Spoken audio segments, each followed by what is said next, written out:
अस्सलाम वालेकुम दोस्तों, आज हम देखेंगे 15 अगस्त यौम आज़ादी पर 10 लाइन की मजमून नवीसी। 1. 15 अगस्त भारत का यौम आज़ादी का दिन है। 2.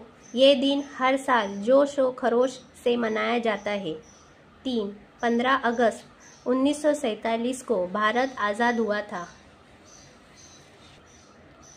4. इस दिन हमें अंग्रेज़ों की गुलामी से आज़ादी मिली।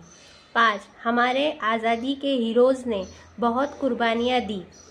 6. स्कूलों और दफातर में झंडा लहराया जाता है। 7. बच्चे तराने गाते हैं और तकरीरें करते हैं। 8. दिल्ली के लाल किले से वज़ीर आज़म खिताब करते हैं। 9. ये दिन हमें कौमी यकजहती और कुर्बानी का सबक देता है। 10.